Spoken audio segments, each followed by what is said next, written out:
Förderverein des Peter-Singer-Preises für Strategien zur Tierleidminderung mit seinen Vorstandsmitgliedern Stefan Bernhard Eck, Sandra Gabriel, Dr. Petra Kuppinger und meinen Söhnen Udo und Martin Neusel und mir selbst ehrt Frau Ingrid Newkirk als die Mitbegründerin und Präsidentin von PETA, People for the Ethical Treatment of Animals, mit der zweiten Vergabe dieses Preises und unterstützt mit dem Preisgeld ihre gemeinnützige Arbeit für die Tiere. The Association for the Promotion of the Peter-Singer-Preis for Strategies to Reduce the Suffering of Animals honors Mrs. Ingrid Newkirk, the co-founder and president of PETA, People for the Ethical Treatment of Animals, with the second award of this prize, the money of which is to support her non-profit work for animals. I present the second Peter-Singer medal to her for her excellent contributions for animal welfare and animal rights. Now I must get out the medal. Wait a minute.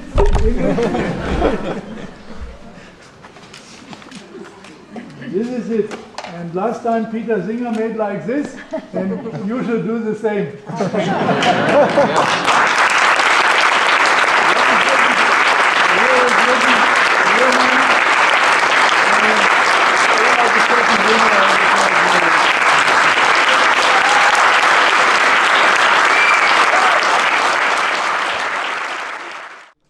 Thank you, everybody, very, very much. And thank you to Dr. Walter Neusel and your association for the promotion of the Peter-Singer-Prize for Strategies to Reduce the Suffering of Animals.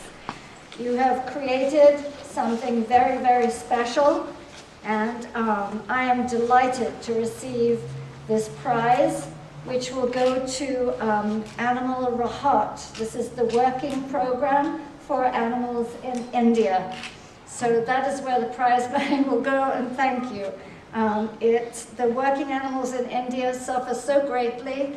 I'm not really pleased to have had to watch that video again and to try to relive that experience. But I also want to say two things about the presenters. One is, two people made me cry.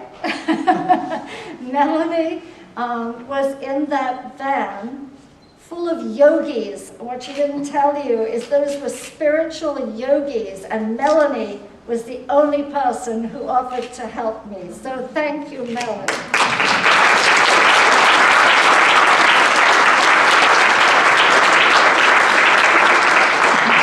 And Manfred, I'll tell you a little something about him. I was also crying when people couldn't see me on that journey, and Manfred gave me his shoulder to cry on many a time. But one day you saw two black bullocks, they're almost bison, the water buffaloes, being beaten, and they were foaming at the mouth. I couldn't stand it. We were making a documentary. Manfred was making the documentary, and I couldn't stand it. And so I argued with the man, and I got a price, and I rescued those two brothers. And I took them under a tree and gave them water. They were just frightened out of their minds. And I went to tell Manfred. And Manfred said to me, "Ingrid, you can't do this. We're making a documentary. You're ruining the documentary if you rescue these animals." So I went to negotiate, get a home for these buffalo. And when I came back, I saw Manfred running up to me, and he said, "Ingrid, I just bought this cow. I couldn't resist." This cow had fallen down and couldn't get up, and he said, I had to buy her. So we have a mutual secret, which is no longer a secret. I feel especially honored to receive this award because it was Peter Singer's book, Animal Liberation, that changed my life and inspired me to start PETA back in 1980. He opened my eyes to the fact that you don't just treat animals kindly within the context of using them. You have to realize that we are animals, and that animals are not ours in any way to use. So it was Peter Singer. First, excuse me, because I don't know any German other than Volkswagen, Dachshund, and beer. So I'm sorry. I want to start by quoting Nobel Prize, Peace Prize winner, Archbishop Desmond Tutu. He wrote this. He said, "I have spent my life fighting discrimination and injustice. Whether the victims are black, women, or gays, I have seen firsthand how injustice gets overlooked when the victims are powerless or vulnerable, when they have no one to speak up for them and no means of representing themselves to a higher authority. Animals are in precisely that position unless we are mindful of their interests and speak out loudly in their behalf. Abuse and cruelty go unchallenged." Those are the words of Archbishop Desmond Tutu. I think we have been slowly, much too slowly, evolving our understanding of our responsibilities to all the others, whoever they may be. And we have an absolute obligation, because of our power, to show kindness. This year, the Harvard Graduate School of Education sort of agreed with that. They issued a report on the value of reducing competitiveness, challenging each other all the time so we can be at the top, in favor of consideration to all others. But first, because it matters to Dr. Neusel so much that our movements come together, I thought the focus, which is a wonderful thing to care about, I thought the focus of my talk should start with our movements connected to other movements. I think it is, I know it is impossible, as impossible to be a meat and dairy eating environmentalist as it is for Donald Trump to go and give a lecture at the Max Planck Institute.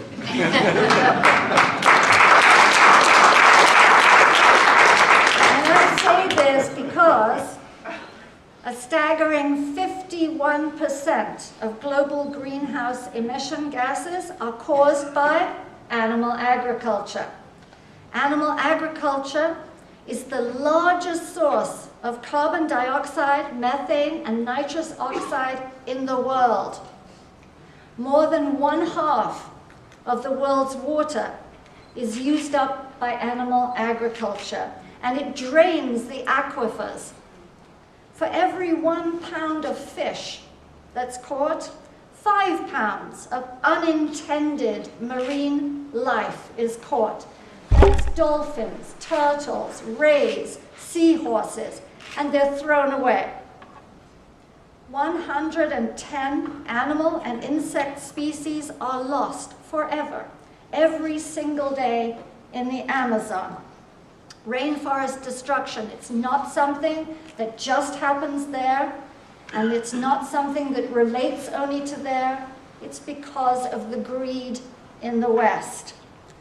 Farmed animal manure is 130 times that of the human population. We are not talking about birds or bears or animals out in what remains of the forest or the jungle. We're talking about the animals we raise, we take deliberately and put in sheds and raise because we want to eat them or wear them or experiment on them. So this manure is fouling our waterways, our rivers, our streams, and that runoff, which is full of chemicals, is killing wildlife everywhere. Worldwide, every year, 365 days, we slaughter over 64 billion land animals, 90 billion sea animals, for a total of over 150 living beings who are killed just for a quick taste. In the United States, in just 1 year, we throw away more than 15 billion pounds of animals' bodies. That's more than 3 billion pounds of eggs, 25 billion pounds of dairy products like cheese and milk thrown away. I go outside my hotel room in the morning when I'm traveling, and I see the breakfast trays or the dinner from the night before trays with all those animal bits and pieces on them. What did they die for? If anyone tells you that eating animals and stealing their products is necessary, what is necessary about throwing them away? Those figures don't even begin to count the number of animals who die in transit. Pigs have skin just like ours, exactly like ours. And when the sleet or the snow comes through the slats on the transport trucks, that skin sticks to the metal. It sticks with the water and the moisture to the metal. And when they get to the abattoir, they have to rip the pig off the side of the truck, leaving the skin behind. Those figures don't count the animals who die of illness and injury on the factory farm or anywhere else. And those animals, as we have seen time and time again, lie there. They're hurting. They don't have a drop of water. They don't have any pain relief, because that costs money, and we want cheap meat. We have documented that on every single factory farm we've been in. I would love to stand here and say, sometimes we go into a laboratory or a fur farm or a dairy farm and everything is good for the animals. I can't say that because it never ever is. And it's not just bad, it's stinking bad. Much of the waste is from chickens. Americans eat 1 million chickens every hour. And Germany isn't that far behind per capita. If you know chickens, you know they have personalities. Some are very shy, some are very strong, some flirt with the rooster, but they're wonderful individual people. And every one that's strung up is afraid. Every one that's strung up can smell what's happening. It is also as impossible to be a leather-wearing environmentalist as it would be for me to go to Patrick Baboumian, who's up there, where are you, and try to arm wrestle with you, or Mr. Universe, who's also vegan from last year. It wouldn't work. The animals who end up on people's feet and in the jackets and the car seat covers and the couches aren't volunteers. They didn't die of old age. And their production is part, as Manfred said, of our environmental crisis. Many people say to you, oh, leather is just a byproduct of the meat industry. It's not.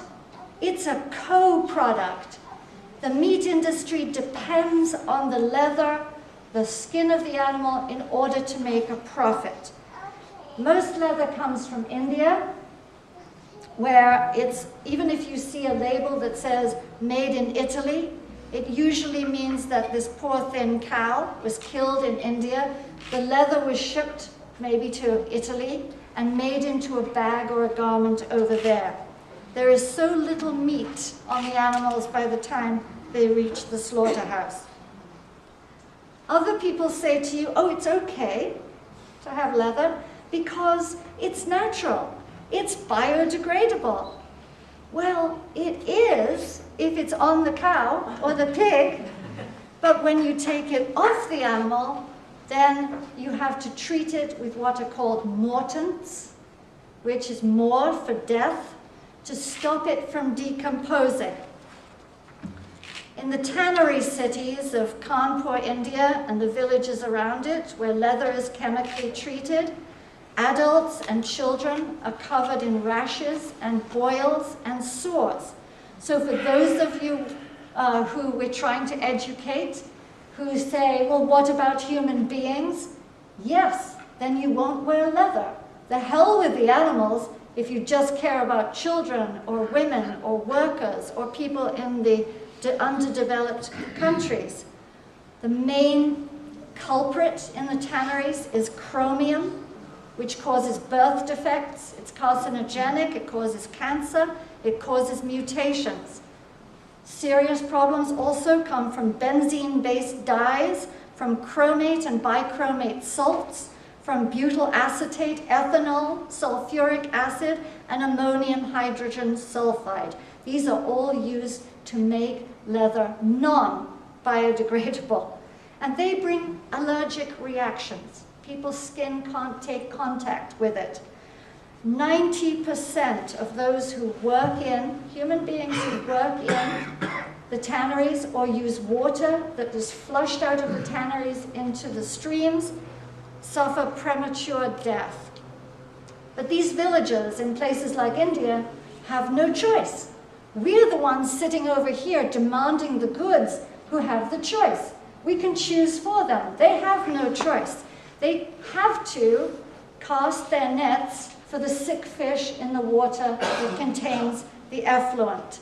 They have to cook their curry in the water that comes from the stream full of the effluent. And men, even youngsters, stand all day, day after day, bare-legged in those tanning vats. They cough from lung disease, but they don't know what else to do because the effluent has ruined the land. Plants can't grow. They used to be agrarian. They used to produce plants. They can't do it anymore. The land is dead.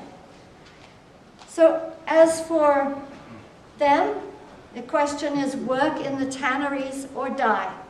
But it's also work in the tanneries and die. There is no choice. We are the ones with the choice. As for women's rights, you have to ask, what kind of woman of reproductive age would work in a job where they're exposed to mutagens and things that cause birth defects, tetrotoxins, and so on? One who has no other option, and that is all these women. They have no other option as long as we demand a leather handbag, leather shoes. So animal liberation is human liberation. And no one has to care at all about animals. I hope they do, but they don't need to stop all this exploitation. As children, we grow up surrounded by animal motifs. We have animals in the home, we have animal pictures, we have animal books, animal cuddly toys. We love animals. If you go to the internet, you can see the YouTube videos of the little boy in South America whose mother feeds him his dinner, and there are little pieces of octopus on the plate. Have you seen that? And he says, you know, Mommy, why did we have to kill the octopus?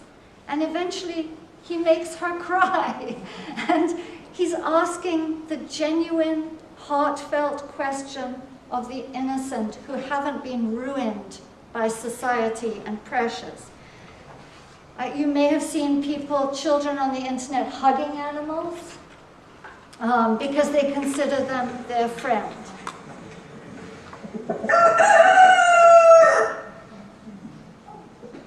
Can you see that? Is it too much light? No? A friend of mine who is a physician was telling me about another physician whose child had come home from school, little child, and he was laughing and laughing. And she said, what are you laughing about? What's so funny? And he said, Mommy, the teacher had that day taught them the names of the animals and how to spell the names of the animals. And he said, it's so funny. The chicken Birdie is the same name as the chicken we eat. And the mother had to say, and the mother did say, sweetie, that is the chicken we eat. And I thought when I heard that the only reason that children eat pieces of animals is because they don't know they're pieces of animals. As they grow up, they get used to eating the pieces of animals, and then suddenly the taste is there, the family support is there. But what does happen to us when we grow up? Why do we harden our hearts? What happens to us that we forget? We become ashamed of our emotions. And your emotions are integral to your being. We are not robots. And when we grow up, even then, if we see somebody attacking a dog on the street, beating a dog, we'll do something. Most of us will rush out and we'll try to stop them, or we'll call the police, or we'll get help from someone else. We won't allow a dog to be beaten in front of us on the street.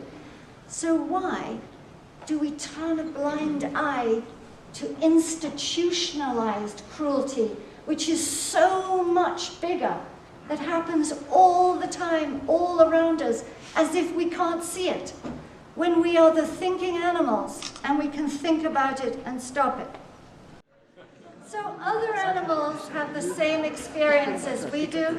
They have the same feelings as me, this animal. They feel love, they feel joy. And perhaps you see in the video, I think it's from Germany, of the cows being released from the barn after being inside all winter, the joy that they show.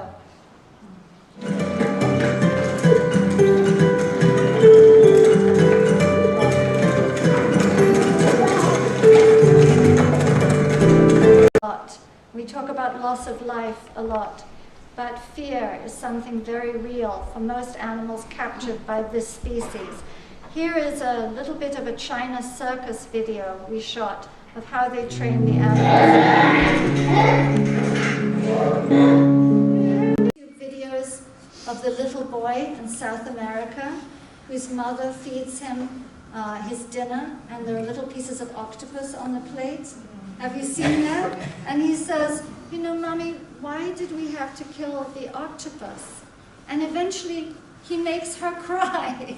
And he's asking the genuine, heartfelt question of the innocent who haven't been ruined by society and pressures.